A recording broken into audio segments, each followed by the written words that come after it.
One of the reasons that marketing is such a vital yet such a confusing function to do in most businesses is because, on the one hand, marketing and sales are the only functions responsible for generating revenue and bringing on new clients. On the other hand, because it can be so complex, it's hard for a lot of business owners to get their arms around. Sometimes it's difficult to understand what's working, how long it's going to take, and in that whole process, you can spend tons of money and lose a lot of time trying to figure it out. I'm going to be presenting today, and I'm going to be sharing something that I learned almost 10 years ago and have perfected to the point where I think it is one of the underlying reasons why my business is so healthy. I've shared this with other customers and clients who have needed marketing help, and I think it's something that all of you could really benefit from. Now, I'm not going to be doing a slide presentation today. This is really more like a workshop. I'm going to actually explain how this works, and then I'm going to walk you through the steps so that you can do it yourself. If you're into taking notes, this would be a great time to do that. But if you'd rather just sit back and kind of take it in and try to understand it at a little higher level, by all means do that, and you can always go back and look at the replay later on and get some of the details that you need to write down. Today, I'm going to be sharing with you some of the things that I know, not I believe, but I know are the linchpins to taking just about any marketing plan or any marketing strategy and actually making it work. All right. My name is Steve Smith. I am the owner of Growth Source Coaching. So when I'm not doing these things every day, I run an executive and business coaching company. And I basically wear two hats. If I'm working with a client in an executive role or in a senior management role, I'm pretty much focused on leadership and interpersonal communications, basically helping people forge better relationships with the teams that they oversee. If I'm working with a business owner or a solopreneur, somebody in a professional practice, I'm working more in a relationship of management and marketing. Because my belief is that for the vast majority of small businesses, when you get your operating flow down and you're nice and efficient and profitable, and you know how to market to the people that you're trying to reach, that's 80% of the business. I mean, that's really what causes businesses to either flourish or struggle. So that's kind of where I'm at. So today, I'm really going to be targeting up my conversation in the whole area of marketing. And much of what I do is strategy based. I don't create websites. I don't do SEO research. I don't post social media blogs. There's plenty of people out there that do a wonderful job in that. What I do is help the owners or the people overseeing marketing understand what they have to do in order to create relationships with the people they want to do business with.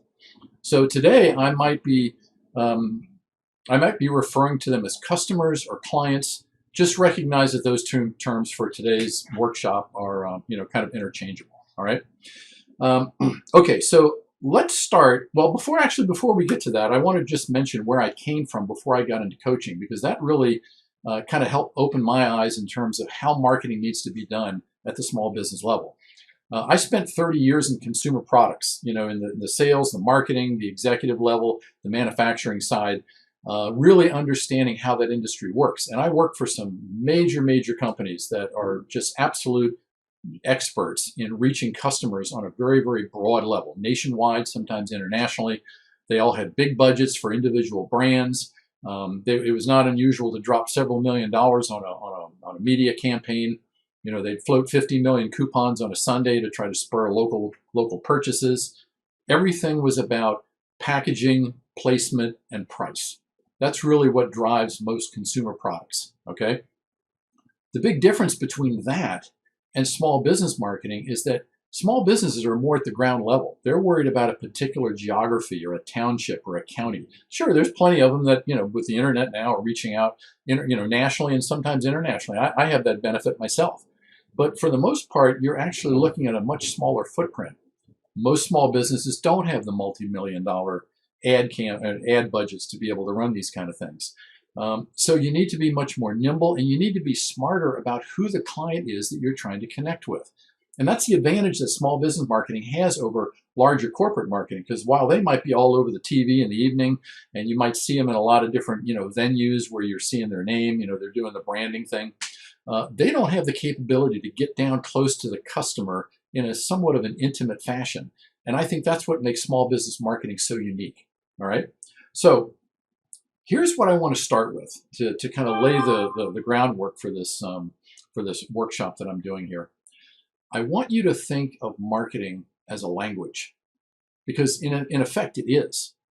What you say and how you say it determine who's going to resonate with it, meaning the message is going to mean something to them, and what they're going to do with it. And you know yourself, you probably sat down, in the evening sometimes, you watch a movie maybe on the regular media channels, the national networks, and all of a sudden you go through a barrage of commercials. And 2 minutes goes by and you can't remember anything. And all that means is that none of those commercial messages on there meant anything to you personally. So you just zone out. We all do it. Everybody walking around today and, being at your home, you're kind of getting this stuff through the internet, through, virtually. Everybody's being barraged with marketing messages every 5 minutes of the day. So we've all become numb. And the few that you respond to are ones that are saying things that personally mean something to you. That's what encourages you to go to the website or go figure out how to buy it or, pick up the phone, do whatever you're going to normally do in this environment today to try to make a connection with that company. Well, guess what? That company on the other end, whether they know it or not, they put out a communication strategy, a message that personally touched you and maybe other people like you.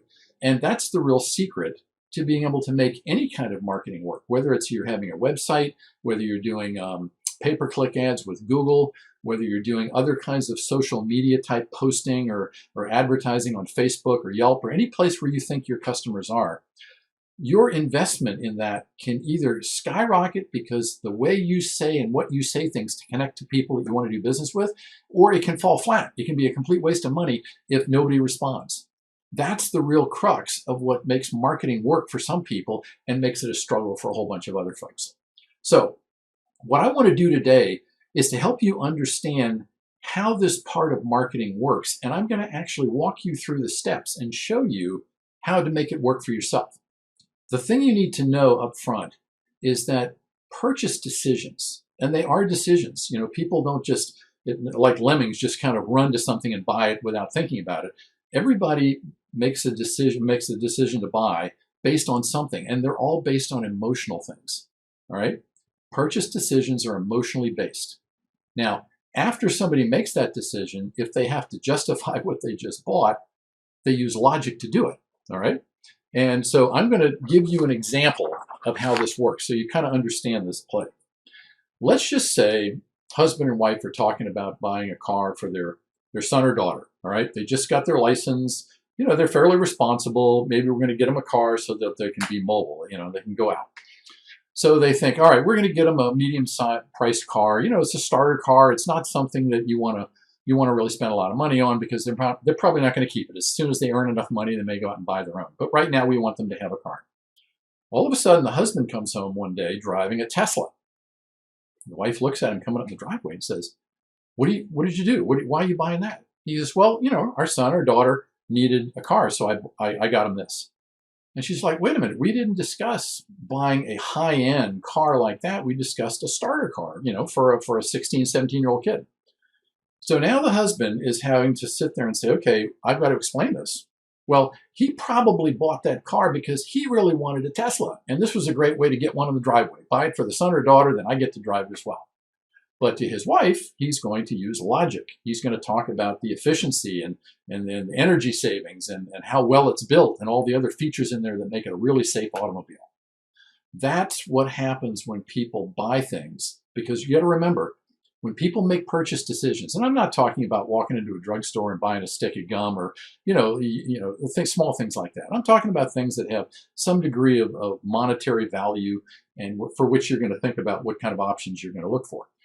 But when people make those decisions, they buy what they want. They don't buy what they need. And if you go out on the internet, you do any kind of research on this, you're going to find out exactly what I'm talking about. Wants drive needs, because wants are emotionally based. And that's where people's decision-making comes from. I'll give you another example. This is close to home.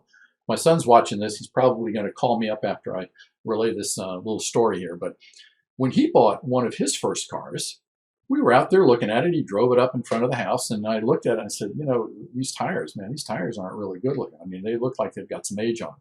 Maybe you ought to decide to invest in some new tires, because tires are the most important thing a car can have. It's what's touching the road.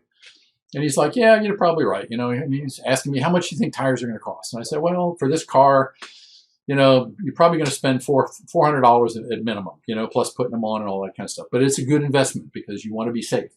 Good. Week later, he pulls up, comes in the house. He says, Dad, come out and look. So I went out there expecting to see a really nice set of tires on his car. No, same old tires that were there before.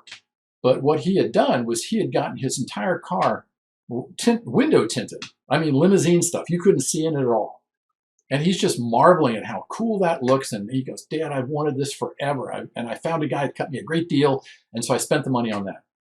And I said, well, Travis, we just talked a week ago about your tires. What about? He goes, oh, I went to a guy that knows tires. And he told me I've got at least another 1,000 miles on them. So I went and got the tinting.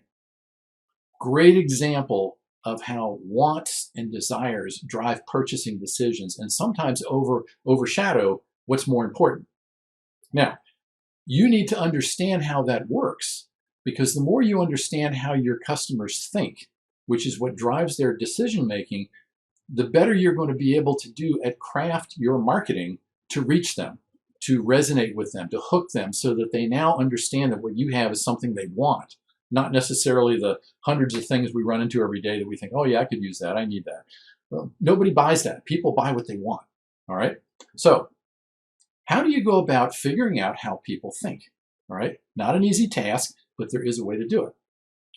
One of the things it's called, and I actually started doing this with a prior company that I was affiliated with back in 2008. They went till about 2011 before they petered out, and I kind of went on my own. But they had a fabulous system set up called identifying your ideal client. They actually had another name for it, but that was branded, so I'm not going to use that. The bottom line was every business has clients that you would love to have more of. You have one that's just, they're really good. They pay you on time. They appreciate what you do for them. They tell everybody else how great you are. Those are ideal clients. Most of us don't have enough of those. But if you had the ability to get more, you'd probably take 10 or 12 or 20 or 50 more people like that because it makes your job and your life so much easier. Most of the time, though, our marketing doesn't attract those folks. It attracts some of the other folks, the people that come to you and buy your stuff, but they're just pains in the butt. They're argumentative and they're demanding, and sometimes they don't pay on time, and they just do a lot of things to make life and business with them ugly. Believe it or not, your marketing is actually reaching them. So if you're getting way too many of those people and not enough of the people you really want, it's because there's something you're doing in your marketing that's actually resonating with those folks. And the more you do that, the more you get those kind of people, calling you up or getting in contact with you through some kind of email or internet connection, the more you have to start realizing, what am I actually doing to attract those kind of folks? Because I'd rather have less of those and more of the good ones. Here's how you do this. Here's how you create an ideal client profile that will be the basis for how you communicate using marketing. There's two components to it. The first is called demographic characteristics. The second is called psychographic characteristics. Now you need both because in most cases the demographics kind of tell you where these people are. Maybe what geography. I mean, I've worked with restaurants before. Some of them, their radius for most of their clients isn't any more than 2.5 to 3 miles. So you have to really kind of look at, okay, those are the people living in that target zone. Could be age, it could be family structure, whether they're single, they're married. It could be the kind of work that they do, the kind of job or profession that they have. It can even get down to the kind of cars they drive. So the more you can figure out demographically what your target zone looks like, the more compact you'll be in terms of shooting at that target zone. All right. And you can find demographic information all over the internet. You spend a little time or have somebody that's into research doing that, and they can find out very quickly who you want to try to attract. That, however, is not the most important part of this two-sided ideal client formula. The most important part is the psychographic profile. Psychographics basically mean, how do your best customers think? What do they think about? What are they interested in? What do they value? What's most important to them? I just gave you that example about my son. Well, for me, what was most important was new tires. What was most important for him was window tinting. So There's a difference in terms of how people think in situations. What's most important? What do people fear? What do they want to avoid? All of these emotionally based thought processes drive people's decisions as to not only what they buy, but who they buy it from. That's the important thing, because in today's marketplace, and certainly Lake Forest, which is where I'm broadcasting from, and in Orange County, where all of our customers live and work and businesses do business, I can't think of any business out there now for which there's only one. Meaning, whatever you provide, whether it's a professional service, a product, some other kind of trade, you're not the only one doing that. There may be 6 or 8 or 10 or 15 other businesses doing fairly consistent work, same stuff. So you've now got to figure out, how do I become more distinctive? How do I reach people with a proposition or that promise? If you're going to come work with me, this is what you can expect to get, kind of thing. How can I change that or modify that to where it really touches people here, as opposed to just hitting them up here? Because up here is where the logic takes place. Okay, back here is where all the emotion resides, and you've got to be able to hit them back here in order for them to look at you fundamentally different than they look at some of the other businesses that do very similar things to you. Psychographic profiling is very, very complex and potentially difficult to do. But as always, if you work at it long enough, you kind of figure out some entry-level ways that you can get just about the same kind of information that will help you craft communication and messaging that will reach your ideal client. And that's what I'm going to walk you through now, so that you'll understand how to do this. There's 2 ways to be able to do this. Sometimes when I've worked with companies before, they've been very, very in startup mode, or they've only been around for a couple of years and they really don't have a lot of clients that they can point to and say, gee, those guys were great and these ones were, I don't want any more of them. So sometimes if you don't have enough of a client base to be able to pick and choose to use the second option, I tell people to use this first one. And here's how this works. All of you have probably been on sites before that have reviews. Google, Amazon, Yelp, TripAdvisor. Even if you're in the professional services game, if you're an attorney, Abo has review ratings on there. So there's a lot of different sites out there that provide reviews. If you don't have much of a client database to pick and choose from, here's a good way to understand how people that might be looking for your service would make decisions. So what you do is you go on either one of the general sites like Google, or if you're in a consumer service business, you've got a nail salon, a hair salon, an auto repair place, a restaurant, any of those kind of places, you can go on Yelp if you want.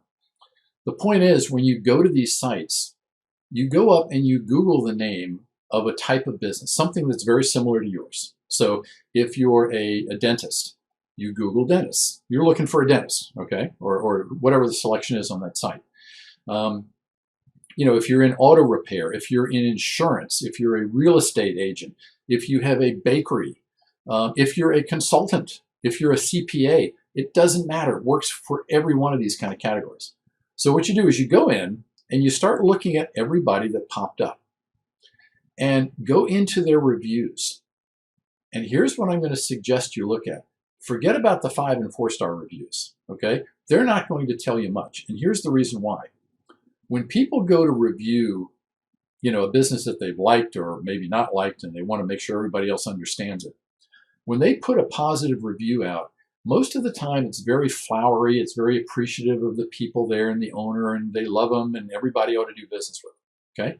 That's a great testimonial, great endorsement. I mean, as a business owner, you want as many of those as you can. The problem is, from a marketing research standpoint and trying to understand the psychographic profiling, it's meaningless. It doesn't tell you anything. It doesn't give you enough detail as to what that customer really liked for the reason they put on the 4 or the 5-star review. So forget about those. What you're looking for are all the reviews that are 2 stars and less. Okay, 3 stars, that's middle of the road. You're probably not going to learn anything there either. 2 and 1-star reviews are where the gold is. Here's why. And I learned this when I was with one of my prior consumer products companies that was just absolutely top-notch in marketing. I mean, these guys could go up against any of the major companies in the U.S. and win most of the time.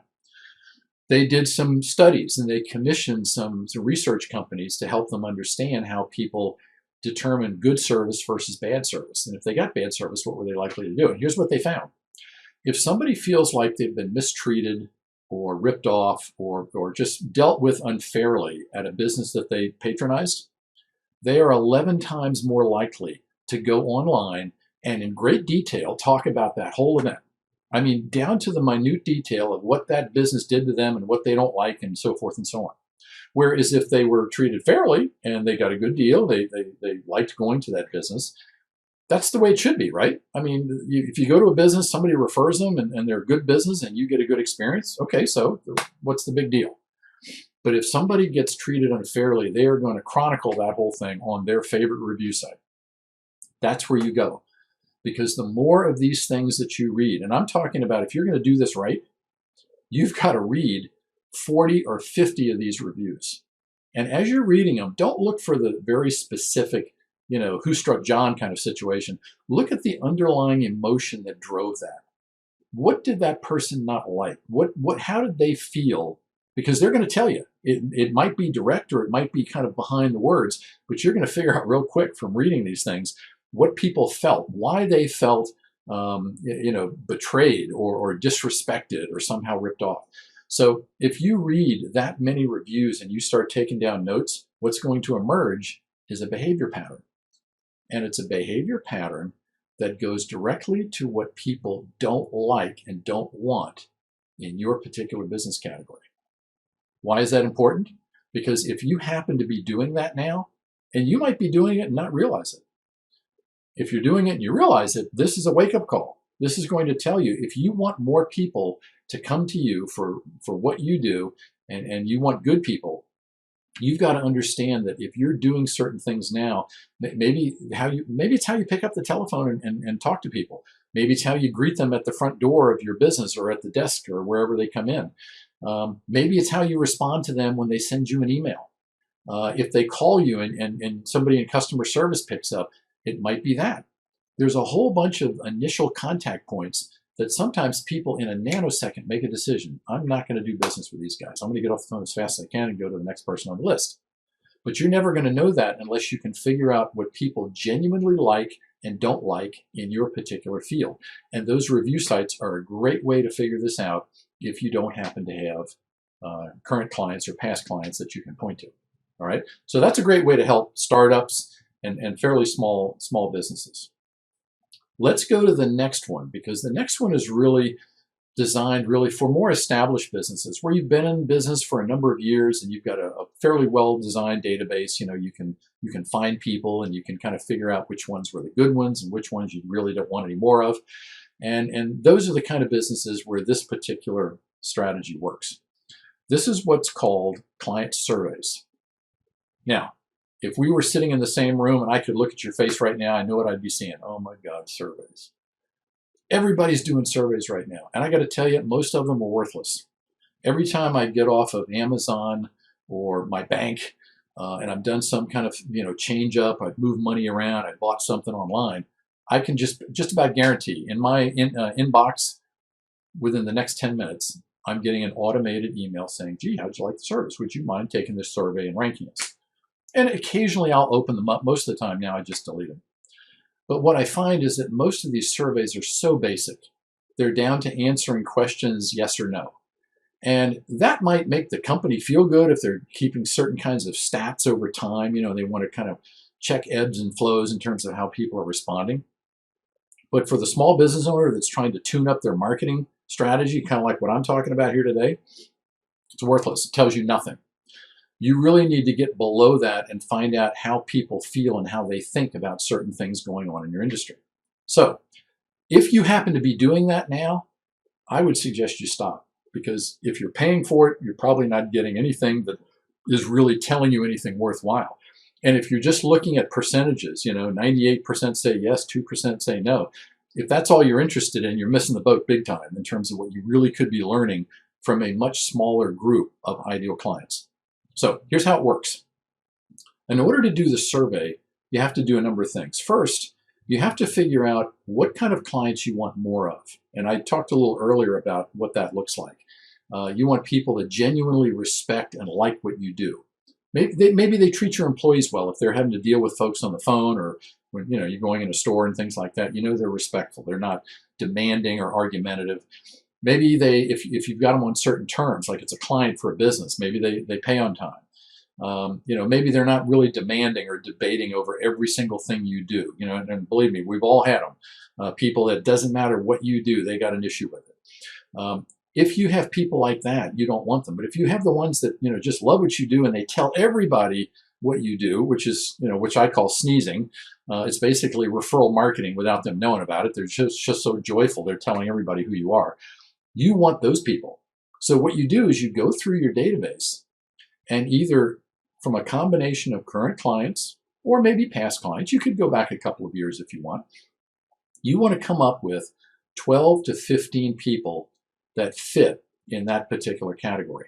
Now, if you serve different industries, you might want to vary it up a little bit and go with different segments so you're getting a good cross section. But that's what you want. You want to get that list of those people who you say, my gosh, if I could get more of these folks, this business would be wonderful. Now, to add to that, what I also want you to do is go into that very same database and pick out 3 people you hope you never see again.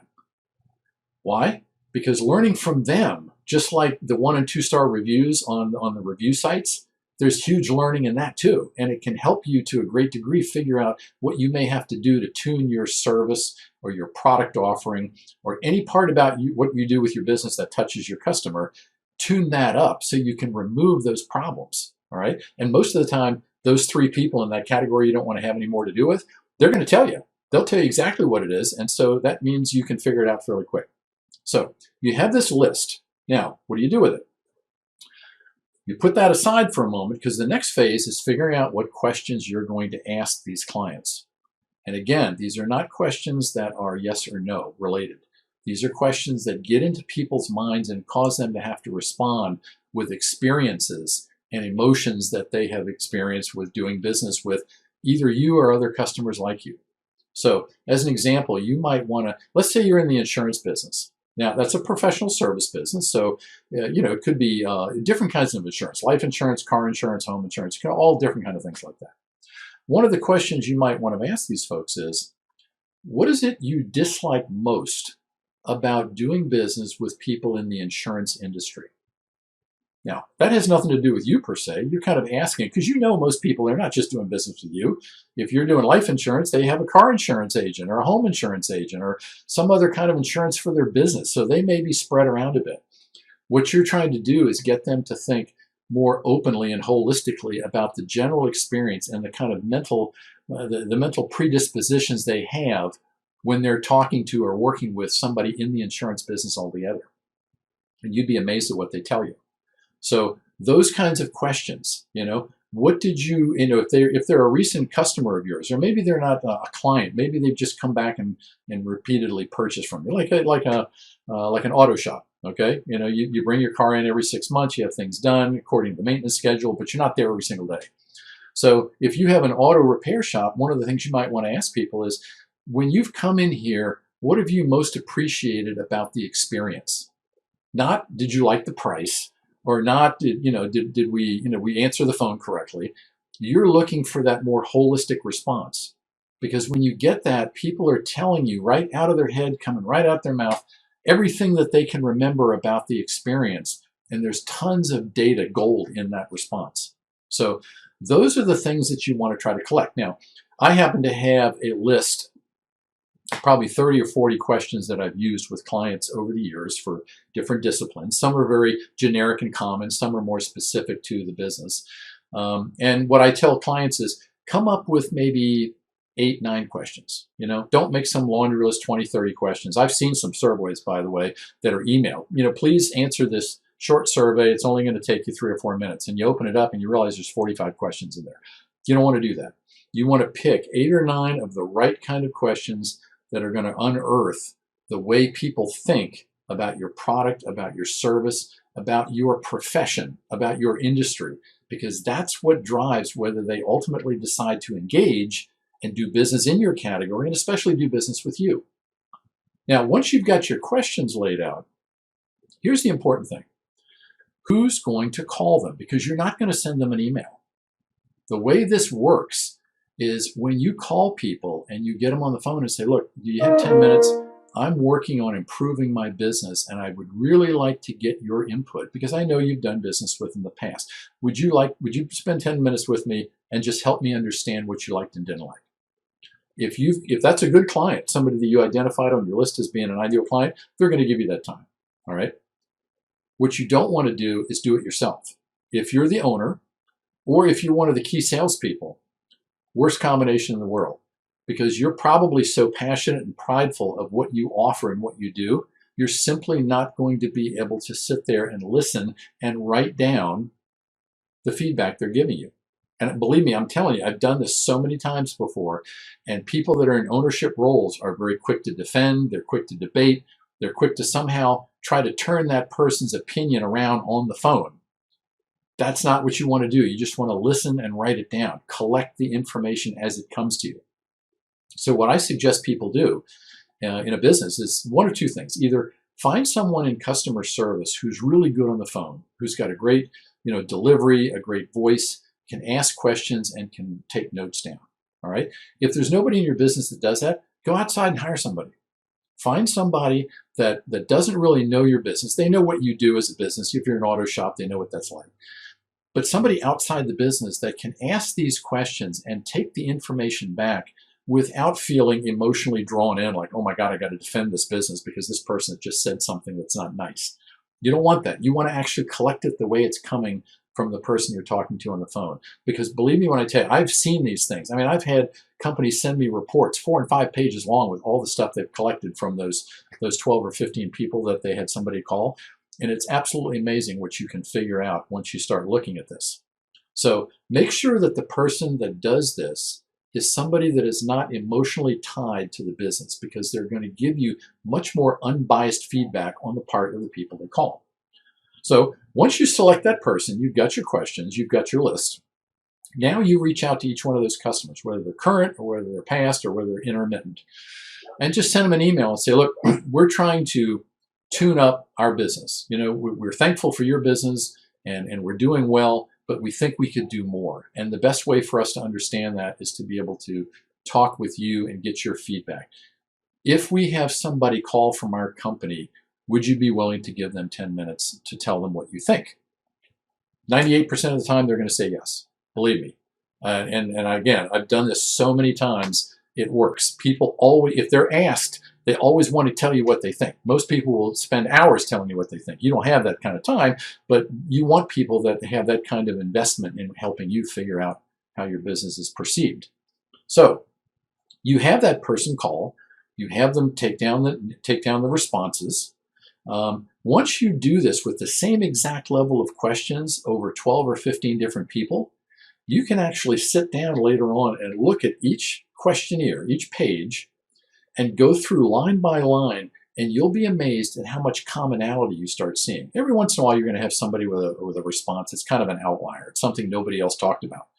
But for the vast majority of times, if the questions are written and delivered correctly, you're going to start to see some behavioral and thinking patterns show up. Those are the things that you want to work with, because you're not going to treat these 12 or 15 people that you call individually and different. You're going to homogenize everything they said and come up with the most common points for each one of those questions, because that's where the majority fell. And that's what you're going to use to create a much more dynamic, articulate, kind of a resonation-driven message that people are going to respond to and not just sit and fall asleep over. So what do you do with that when you have it? What you do with that is you sit down and you figure out, based on the responses, how that figures in to how your business is working now. So here's an example. And I'm actually going to give you an example of a company I worked with a number of years ago. They were in what they call the 3PL space, third-party logistics. So they didn't manufacture anything. They just took product from manufacturers and they shipped them to the customers. So somebody making auto parts overseas ships product here. Walmart orders that stuff. They make sure the trucks get to Walmart. So that's what a 3PL organization looks like.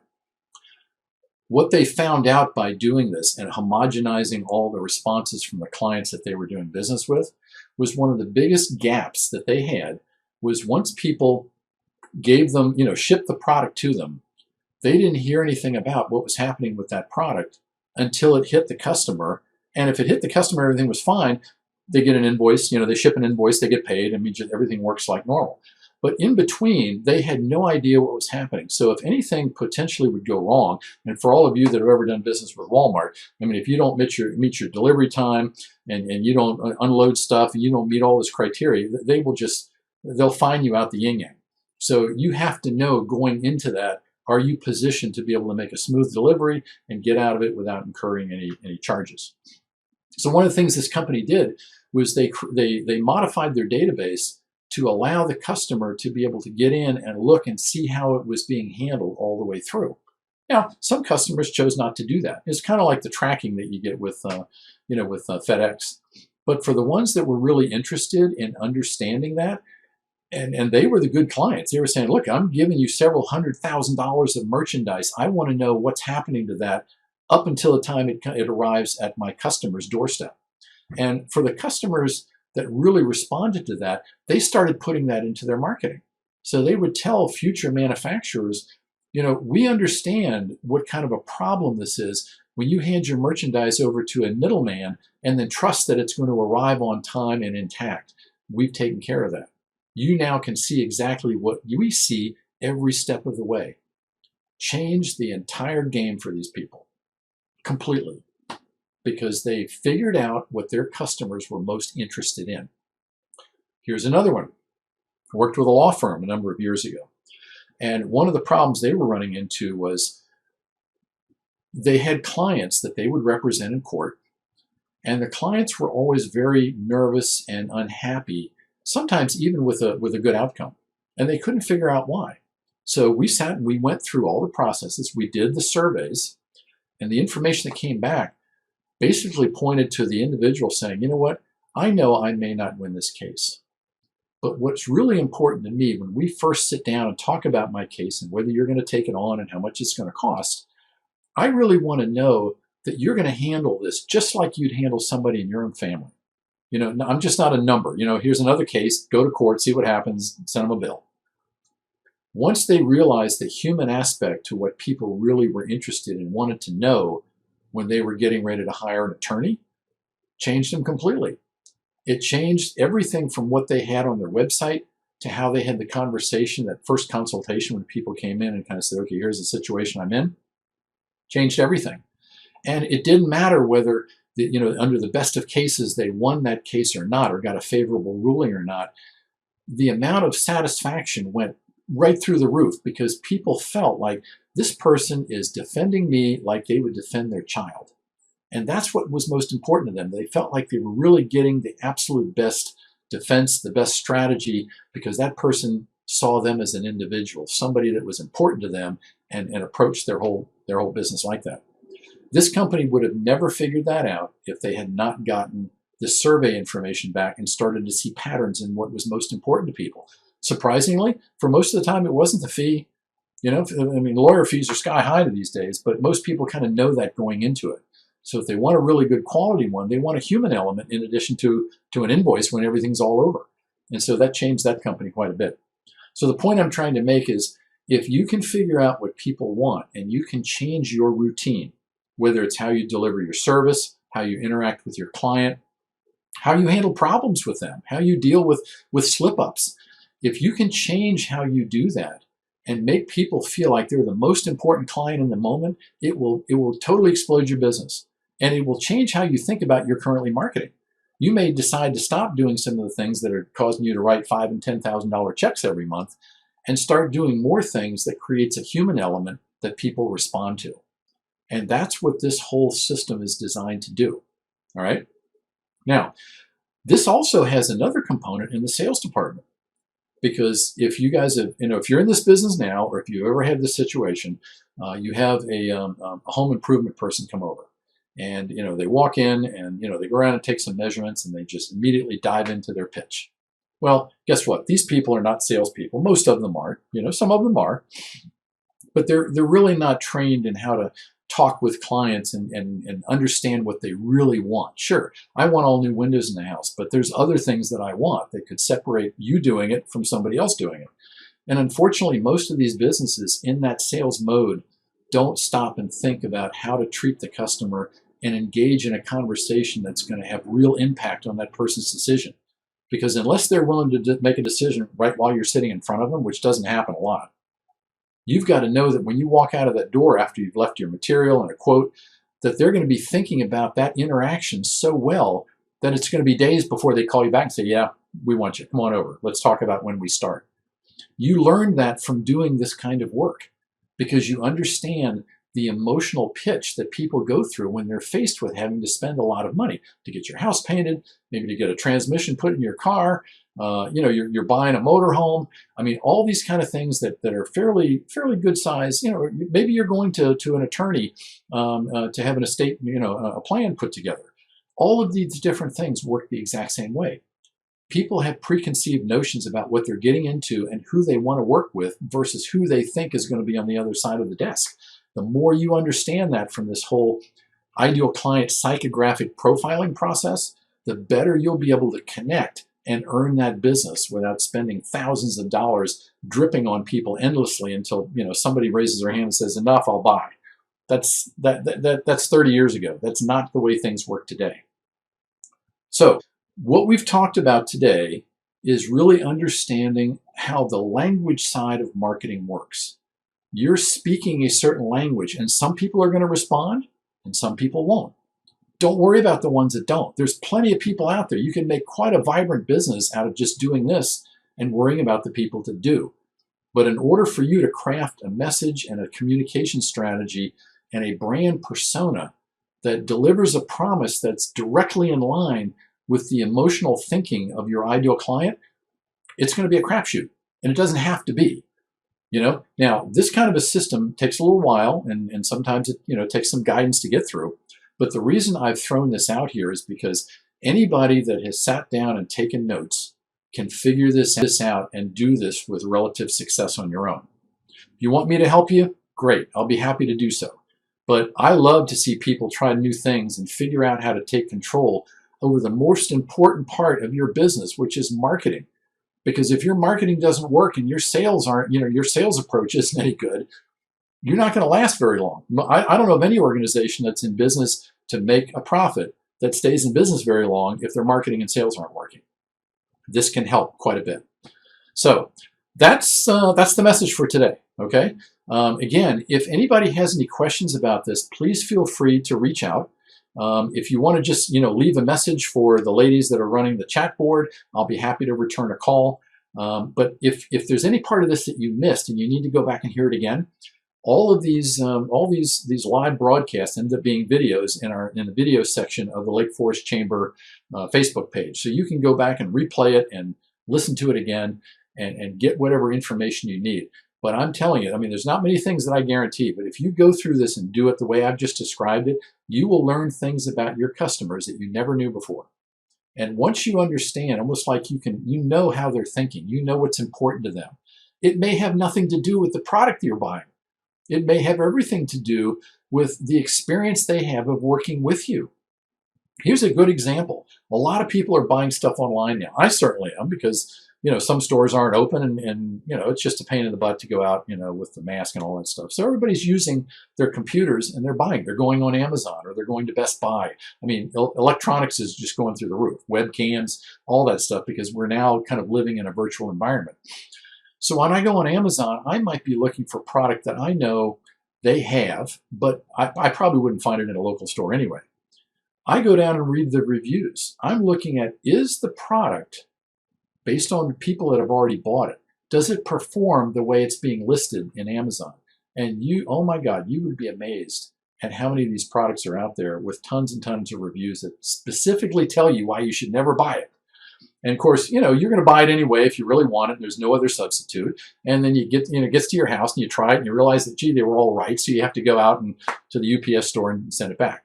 So I pay particular attention to the quality of the product in relation to its description, because I want to make sure that, because I can't touch it, I can't I can't, do anything with it. I have to just look at a picture. Am I actually buying what I think I'm buying?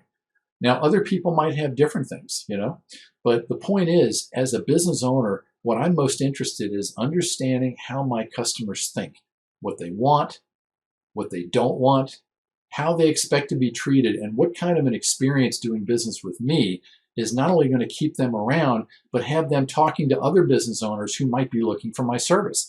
Everybody's in the same boat, and you can do that if you walk through and try out the steps that I outlined. My name is Steve Smith. I host these every day. Today I was the special guest, but most of the time I'm not. Thanks for watching Open for Business. Have a great day. We'll see you tomorrow.